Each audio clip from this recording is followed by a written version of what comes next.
നമസ്കാരം. ഞാൻ നന്ദനൻ പിള്ള. എൻ്റെ 12ാമത്തെ വീഡിയോയിലേക്ക് സ്വാഗതം.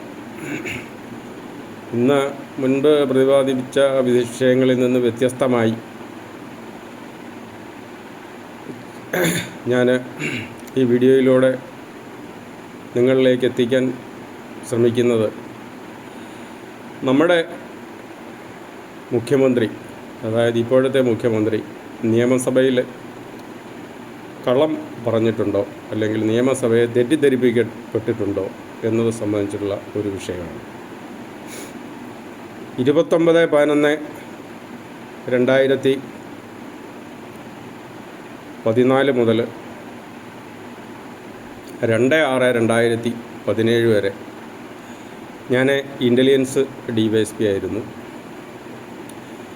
ഓഫീസിലെ സാധാരണ ജോലികൾക്ക് പുറമെ ഇൻ്റലിജൻസിൻ്റെ പ്രധാനപ്പെട്ട ഒരു ചുമതല നിയമസഭാ പ്രവർത്തനം സുഗമമായിട്ട് കൊണ്ടുപോവുക എന്നുള്ളതാണ്. പ്രത്യേകിച്ചും ആഭ്യന്തര വകുപ്പും പോലീസുമായി ബന്ധപ്പെട്ട വിഷയങ്ങളിൽ കൃത്യമായും സമയത്ത് മറുപടികൾ നൽകുക.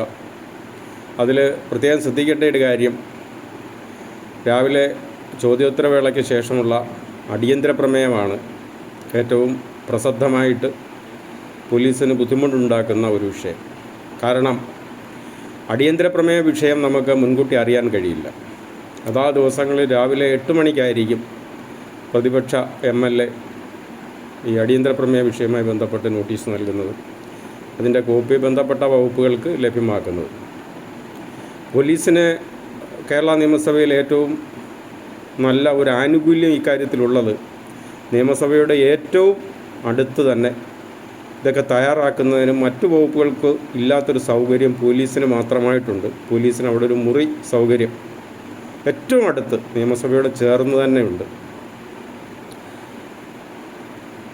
സാധാരണയായിട്ട് ഞാൻ ഈ ചോദ്യോത്തരവേള നമുക്ക് വലിയൊരു പ്രശ്നമുള്ള വിഷയമല്ല. കാരണം മുൻകൂട്ടി ചോദ്യം കിട്ടും. സ്റ്റാർഡായാലും അൺസ്റ്റാർഡായാലും നമുക്ക് സമയത്ത് ഉത്തരം കൊടുക്കാനായിട്ട് പര്യാപ്തമായ സമയം അല്ലെങ്കിൽ ശേഖരിച്ച് കൊടുക്കാൻ പറ്റും. പക്ഷേ അടിയന്തര പ്രമേയം അതല്ല. 8 മണിക്ക് കിട്ടിക്കഴിഞ്ഞാൽ 9:30 ബന്ധപ്പെട്ട മന്ത്രി അല്ലെങ്കിൽ മുഖ്യമന്ത്രി മറുപടി പറയേണ്ടതായിട്ടുണ്ട്, അല്ലെങ്കിൽ ഈ വിഷയം ചർച്ചയ്ക്ക് പരിഗണിക്കുന്നതാണ്.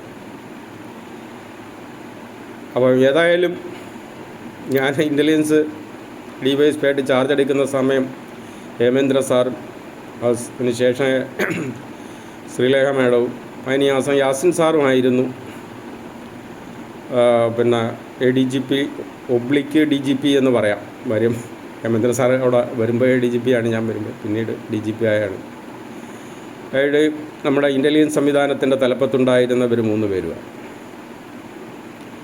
ഹേമേന്ദ്ര സാറിൻ്റെ ഒരു പ്രത്യേകത, അദ്ദേഹം തിരുവനന്തപുരത്ത് പ്രസൻ്റ് ആണെങ്കിൽ അദ്ദേഹം നിയമസഭയുള്ള എല്ലാ ദിവസങ്ങളിലും നിയമസഭയിലെത്തും. അടിയന്തര പ്രമേയത്തിനുള്ള മറുപടി അദ്ദേഹം തന്നെ തയ്യാറാക്കി കൊടുക്കും. അദ്ദേഹത്തിൻ്റെ അഭാവത്തിൽ നമ്മുടെ മുൻ ഗവൺമെൻറ് സമയത്ത്, അത് ഉമ്മൻചാണ്ടി അദ്ദേഹത്തിൻ്റെ ഗവൺമെൻറ് സമയത്ത് ഹേമേന്ദ്ര സാറിൻ്റെ അഭാവത്തിൽ ഞാനാണ് ആ കാര്യം ചെയ്തു വന്നിരുന്നത്. എന്തായാലും സർക്കാർ മാറി ഇടതുപക്ഷ ഗവൺമെൻറ് അധികാരത്തിൽ വന്നതിന് ശേഷം ഹേമേന്ദ്ര സാറ് നിയമസഭയിലേക്കുള്ള വരവ് നിയമസഭയുള്ള ദിവസങ്ങളിൽ നിർത്തി. അതിനുശേഷം ആ ചുമതല ഏതാണ്ട് 1 വർഷത്തോളം ഈ അടിയന്തര പ്രമേയത്തിനുള്ള മറുപടി തയ്യാറാക്കുന്ന ഉൾപ്പെടെയുള്ള കാര്യങ്ങൾ ചെയ്തു വന്നിരുന്നത് ഞാനാണ്. ഇവിടെ നമ്മൾ പ്രസക്തമായി ശ്രദ്ധിക്കേണ്ട ഒരു കാര്യം, DGP തയ്യാറാക്കിയാലും ADGP തയ്യാറാക്കിയാലും ഞാൻ തയ്യാറാക്കിയാലും ഇത് ഒപ്പിട്ട് വകുപ്പ് മന്ത്രി അല്ലെങ്കിൽ മുഖ്യമന്ത്രിക്ക് നൽകുന്നത് ഇൻ്റലിജൻസ് SP ആണ്. ആര് തയ്യാറാക്കിയാലും ഇത് ഒപ്പിട്ട് കൊടുക്കുന്നത് ഇൻ്റലിജൻസ് SP ആണ്. അത് പ്രത്യേകം നമ്മൾ ശ്രദ്ധിക്കേണ്ട ഒരു കാര്യമാണ്. അപ്പോൾ ഇതിൽ ഹേമേന്ദ്ര സാറുണ്ടെങ്കിൽ നമുക്ക് ഫ്രീ ആണ്, അദ്ദേഹം ഇത് ചെയ്തോളൂ, അദ്ദേഹം തന്നെ അത് ഹാൻഡിൽ ചെയ്തോളൂ. ഇപ്പോൾ മുഖ്യമന്ത്രിയുമായി ബന്ധപ്പെട്ട വിഷയമാണെങ്കിൽ അതിൻ്റെ ഒരു കോപ്പി എടുത്ത് 9:30 മണിക്ക് മുമ്പ് മുഖ്യമന്ത്രി അതിന് മുമ്പ് ഇറങ്ങി വരും. ഉമ്മൻചാണ്ടി അദ്ദേഹത്തിൻ്റെ സമയത്താണെങ്കിൽ അദ്ദേഹത്തിനെ ഏൽപ്പിക്കും. രമേശ് ചെന്നിത്തലയാണെങ്കിൽ അദ്ദേഹം കുറച്ചുകൂടെ ഉദാരമതിയനാണ്. അദ്ദേഹം നിയമസഭയിൽ 9:30 മണിക്ക് മുമ്പായിട്ട് പോലീസിൻ്റെ അടിയന്തര പ്രമേയമാണെങ്കിൽ അദ്ദേഹം ഒരു 10 മിനിറ്റ് മുമ്പേ നമ്മുടെ ഓഫീസിൽ, അതായത് ഇൻ്റലിജൻസിൻ്റെ അവിടെ, പോലീസിൻ്റെ ഇൻ്റലിജൻസ് എന്ന് പറയുന്നില്ല, പോലീസിൻ്റെ ആ മുറിയിലേക്ക് എത്തും. അടിയന്തര പ്രമേയമായി ബന്ധപ്പെട്ട ടൈപ്പ് ചെയ്തുകൊണ്ടിരിക്കുകയായിരിക്കും അദ്ദേഹം. അതിൽ അദ്ദേഹത്തിൻ്റെ ഒരു റിക്വസ്റ്റ് ഇത്ര മാത്രമേ ഉള്ളൂ: പേപ്പർ ലാഭിക്കരുത്, വലിയ അക്ഷരത്തിൽ ഉള്ള കോപ്പി പ്രിൻ്റ് എടുത്ത് അദ്ദേഹത്തിന് കൊടുക്കണം. അതൊരു 9:30 1-2 മിനിറ്റ് മുമ്പേ അത് അദ്ദേഹം അവിടുന്ന് നോക്കി അദ്ദേഹം അവിടുന്ന് സഭയിലേക്ക് പോകാറാണ് പതിവ്. ഈ മുഖ്യമന്ത്രിയോ അന്നത്തെ ആഭ്യന്തരമന്ത്രിയോ ഈ SP ഒപ്പിട്ട് കൊടുക്കുന്ന കത്തിന് പുറത്തേക്ക് അടിയന്തര പ്രമേയത്തിന് മറുപടി പറഞ്ഞതായിട്ട് എൻ്റെ കാലഘട്ടത്തിൽ ഉണ്ടായിട്ടില്ല. അപ്പം സർക്കാർ മാറിയതിന് ശേഷം ഹേമേന്ദ്രൻ സാറ് നിയമസഭയിലേക്ക് വരാനായിട്ട് താല്പര്യപ്പെട്ടിട്ടില്ല. ഞാൻ പറഞ്ഞതുപോലെ ആ ചുമതല ഏതാണ്ട് 1 വർഷക്കാലത്തോളം നിർവഹിച്ചത് ഞാനാണ്. അവർക്ക് എന്നോട് ഈ ഇപ്പോഴത്തെ ഗവൺമെൻറ് വലിയ താല്പര്യം ഈ വിഷയത്തിലില്ലായിരുന്നു. ഇനി സോളാറുമായി ബന്ധപ്പെട്ടൊക്കെ ചില നോട്ടുകളൊക്കെ തയ്യാറാക്കി അന്നത്തെ ഗവൺമെൻറ് ഞാൻ നൽകിയിരുന്നു. ഇനി അത് മറ്റോ എന്താണെന്ന് അറിയില്ല. താല്പര്യമില്ല എന്നുള്ള കാര്യം എനിക്ക് തന്നെ പലവട്ടം ബോധ്യപ്പെട്ടിരുന്നു. യാസിൻ സാർ വന്നതിന് ശേഷം അദ്ദേഹം ഒതുങ്ങിയ രീതിയിൽ തന്നെ നന്ദന ഈ കാര്യത്തിൽ നമുക്ക് വേറെ ആൾ ഡിപ്പെൻഡ് ചെയ്യാൻ പറ്റില്ല, അതുകൊണ്ട് വേറെ ആരെങ്കിലും അത് നോക്കണം എന്ന് പലവട്ടം പറയുകയൊക്കെ ചെയ്തിട്ടുള്ളതാണ്. എന്തായാലും ഞാനീ ഉണ്ടായിരുന്ന സമയത്ത് ഇത്രയും പോലീസുമായി ബന്ധപ്പെട്ടുള്ള അടിയന്തര പ്രമേയത്തിനുള്ള മറുപടി തയ്യാറാക്കി കൊടുത്തിട്ടുള്ളത് ഞാനാണ്. ഇതിൽ ഏറ്റവും രസകരമായൊരു സംഭവം നടക്കുന്നത്, നമ്മുടെ തൃക്കാക്കര MLA ആയിരുന്ന PT തോമസ് അദ്ദേഹം ഒരു വിഷയം നിയമസഭയിൽ ഉന്നയിച്ചത് നമ്മുടെ മഹാരാജാസ് കോളേജിൽ SFI ഉപയോഗിച്ചിരുന്ന മുറിയിൽ നിന്ന് മാരകായുധങ്ങൾ കണ്ടെടുത്തതുമായി ബന്ധപ്പെട്ട വിഷയമാണ്. ഇതിൽ 2-3 കാര്യങ്ങൾ ഞാൻ പറയാം. നമ്മളൊരു ഇത് സംബന്ധിച്ചൊരു മറുപടി അടിയന്തര പ്രമേയവുമായി ബന്ധപ്പെട്ട് ഒരു മറുപടി തയ്യാറാക്കുമ്പോൾ 2-3 കാര്യങ്ങൾ ശ്രദ്ധിച്ചാണ് ചെയ്യുന്നത്. ഞാനായാലും ആരായാലും അങ്ങനെ ശ്രദ്ധിച്ച് ചെയ്യാൻ പറ്റത്തുള്ളൂ. നമ്മൾ രേഖകൾ ഡിപ്പെൻഡ് ചെയ്ത് മാത്രമേ മറുപടി തയ്യാറാക്കി കൊടുക്കാൻ പറ്റൂ. അപ്പോൾ ഇതിൽ മഹാരാജാസ് കോളേജിലെ പ്രിൻസിപ്പളാണ് പരാതിക്കാരി. പോലീസിന് പരാതിപ്പെട്ടിരിക്കുന്ന അവരാണ്. അവർ രേഖാമൂലം പരാതി, നമ്മൾ പോലീസിൻ്റെ ഭാഷയിൽ FIS എന്ന് പറയും, പക്ഷേ ഫസ്റ്റ് ഇൻഫർമേഷൻ സ്റ്റേറ്റ്മെൻ്റ് എന്ന് ഇംഗ്ലീഷിൽ പറയും. അതുപ്രകാരം പോലീസിന് കൈമാറിയിട്ടുള്ള, കോളേജ് പ്രിൻസിപ്പൽ കൈമാറിയിട്ടുള്ള ആ പരാതി പ്രകാരം മാരകായുധങ്ങൾ കണ്ടെടുത്തു ആണ് അവർ പരാതിപ്പെട്ടിരിക്കുന്നത്. ഇതിലേക്ക് രണ്ടാമത്തെ രേഖയായ പോലീസ് ഒരു FIR തയ്യാറാക്കിയിട്ടുണ്ട്. FIRൽ മാരകായുധങ്ങൾ എന്ന വാക്ക് തന്നെയാണ് പോലീസ് ഉപയോഗിച്ചിട്ടുള്ളത്. മൂന്നാമതായിട്ട് ഒരു അടിയന്തര പ്രമേയ വിഷയം നിയമസഭ വരുമ്പോൾ പെട്ടെന്ന് തന്നെ നമ്മളിത് ബന്ധപ്പെട്ട ജില്ലാ പോലീസ് മേധാവി അല്ലെങ്കിൽ ഇലക്ഷൻ സെൽ ഈ അസംബ്ലിയെ ബന്ധപ്പെട്ട എല്ലാ ജില്ലയിലും പോലീസിന് ഒരു പ്രത്യേക സെല്ലും കാര്യങ്ങളും ഉണ്ടാകും. അവിടെ കമ്മ്യൂണിക്കേറ്റ് ചെയ്യും. SP കമ്മീഷണർമാരുൾപ്പെടെയായിട്ട് ഫോണിലുമൊക്കെ ബന്ധപ്പെട്ട് പെട്ടെന്ന് മറുപടി ശേഖരിക്കും.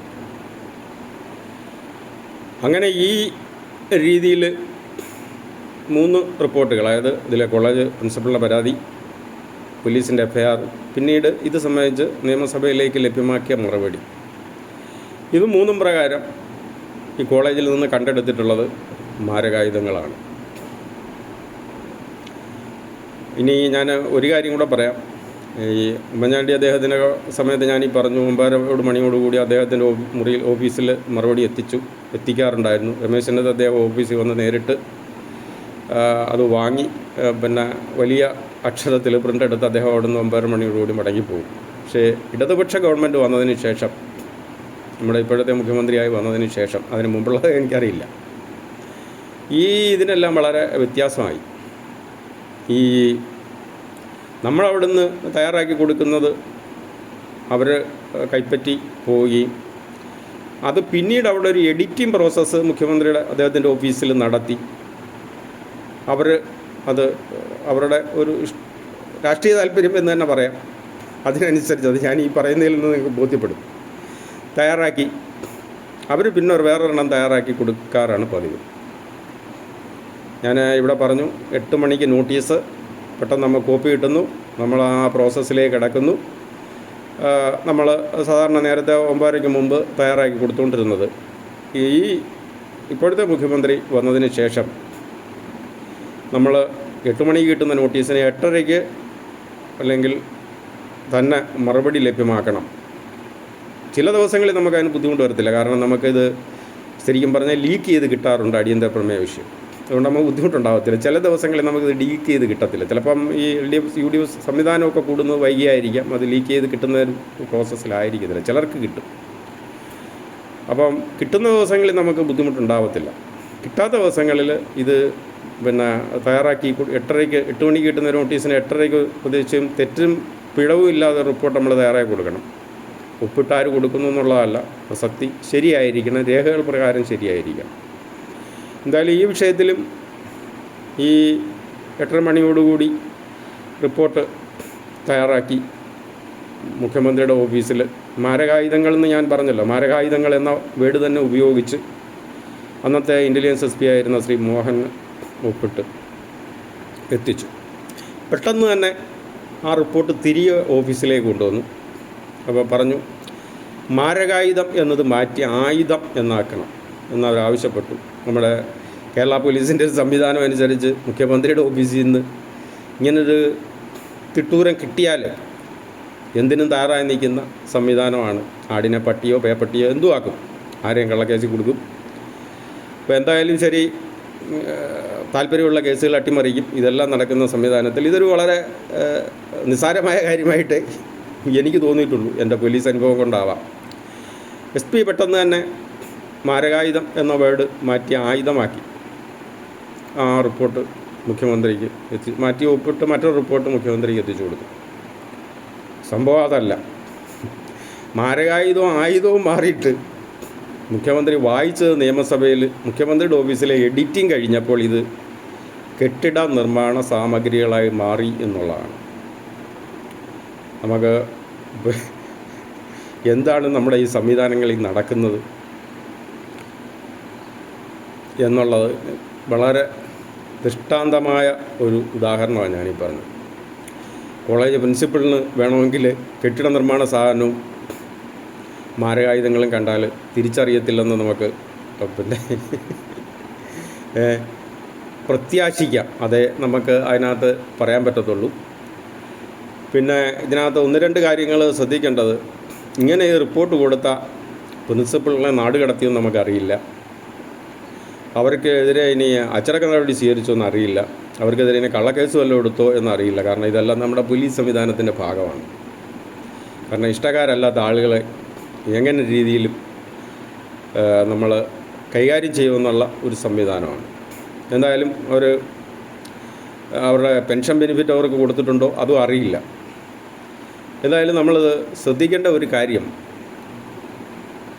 ആടിനെ എങ്ങനെ പട്ടിയും പേപ്പട്ടിയുമാക്കി തല്ലിക്കൊല്ലുന്നു എന്നുള്ള ഇതിന് ഒരു ദൃഷ്ടാന്തമായിട്ടാണ് ഞാൻ ഈ വിഷയം ഇവിടെ പറഞ്ഞിട്ടുള്ളത്.